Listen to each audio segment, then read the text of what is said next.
রমজানে ঘুরে দাঁড়াও, রমজানে পরিবর্তনের ফিকির করো। আমার বাপ, আমার ভাই, আমার ছেলেরা, নিজেদেরকে রহম করো, রমজান সুন্দর করো, রমজানে গুনাহ ছেড়ে দাও, রমজানে আল্লাহর ইবাদতে লাগো। 20 রাকাত তারাবি পূর্ণ পড়ো, প্রতিদিন রোজা ঠিক মতো রাখো, বরকত হবে। 5 ওয়াক্ত নামাজ জামাতে পড়ো ভাইয়া।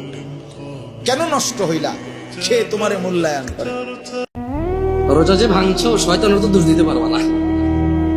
রমজান মাসে যারা নামাজ পড়ে না তারা তো ইবলিশের দোষ দিতে পারবে না। যদিও কিয়ামতে ইবলিশের দোষ দিয়ে পার পাওয়া যাবে না রমজান মাস ছাড়াও, কিন্তু বড় আফসোস যারা রমজানের সিয়াম পালন করে না, 5 ওয়াক্ত সালাত আদায় করে না, জেনা করে, ধূমপান মদ পান করে, গাঁজা পান করে, যারা রমাদানে জুলুম করে স্ত্রীদের প্রতি, যারা ছেলে সন্তানের প্রতি জুলুম করে, যারা গালাগালি মারামারি করো তোমরা রমাদানে, ইবলিসের তো দোষ দিতে পারবো না। তাহলে মেনে নাও মিনাল জিন্নাতি ওয়ান নাস, শয়তান 2 রকম, একটা মানুষ শয়তান, একটা জিন শয়তান। এই রমাদান আসলে বোঝা যায় কোনটা মানুষ শয়তান। ইবলিস শয়তান তো দেখা যায় না, মানুষগুলোর দেখা যায়। আল্লাহ মাফ করুন, আল্লাহ আমি তিরস্কার করে বলছি না, দেখা যায়। আল্লাহ ক্ষমা করে হিদায়াত দান করুন আমাদেরকে। রমজান মাসে একটু মানব সেবামূলক কাজ করার চেষ্টা করবেন।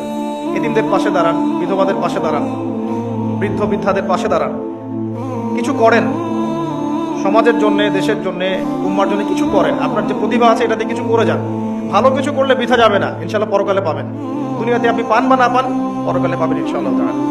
যে রমজানে মিথ্যা কথা, মিথ্যা কাজ, মিথ্যা সাক্ষী ছাড়তে পারে নাই, তার না খেয়ে থাকা, উপবাস থাকা দিয়ে আল্লাহর কিছু যায় আসে না।